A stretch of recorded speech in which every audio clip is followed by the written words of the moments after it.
12 පරක් වෙනෝනේ. ලේස්තියෙන් ඉක්මනට. මම මොනවද ලිපේ තියලා ගන්නම්. හාලුත් ටිකයි තියෙන්නේ.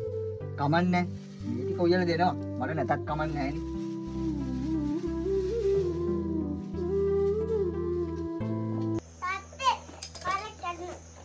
මයි පුතේ කාර්ය කරනද? හරි පුතේ මම පුතාට කාර් එකක් ගෙනහැල් දෙන්නම් පුතේ. අයියෝ මිටට ලස්සන එකක් ගෙනහැල් දෙන්නම් මම හොඳේ. මිටට ලොකු එකක් ගේන්නම් තාත්තා. ලොකු කාර් එකක් ගේන්නම්. ලොකු කාර් එකක් ගේන්නම් පුතා. නන්නේ කොහොමදේ?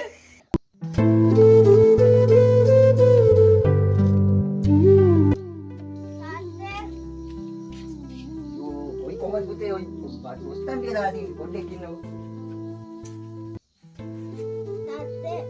වැස්සට පොත් දෙකක් එමුලා ටීචර්ගෙන් කුටි කන තමයි වෙන්නේ. හරි පුතේ මම එනකොට පොත් දෙකක් ගේන්නම්කෝ. අපි යන්නම් තාත්තේ. සරණයි මගේ රත්තරන් පුතේ. මම පරිස්සම ලියන්නමයි පුතා.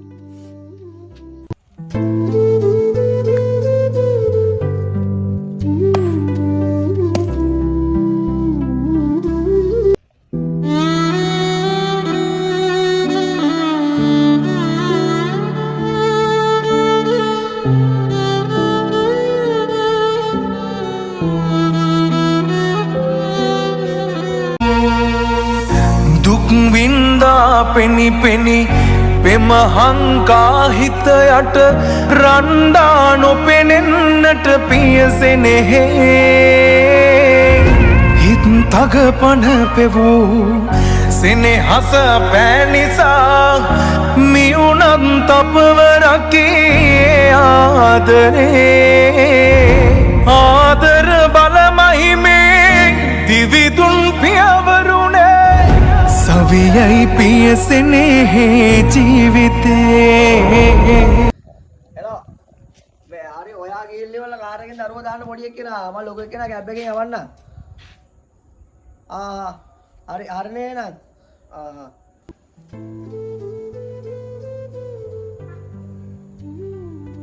සුමුදු මේ මොකෝ අනේ මහත්තයෝ ඊයේ මහ වර්ෂාවට ගේ තෙමිලා ඔක්කොම දරුවගේ පොත් ටිකක් තෙමිල මහත්තයෝ.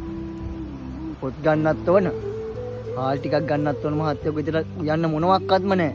අනේ මහත්තයෝ වැඩිපුර කීයක් හරි දෙන්න මට. බලගෙන ඇති බණේමනේ හැමදාම. ඔන්න ඔක තියාගනි. දරුවා කී වසරද බං දැන්?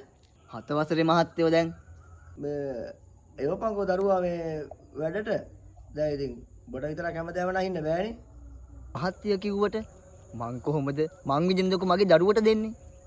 මට ඕන කවදා හරි මගේ පුතාව රජෙක් කරන්න.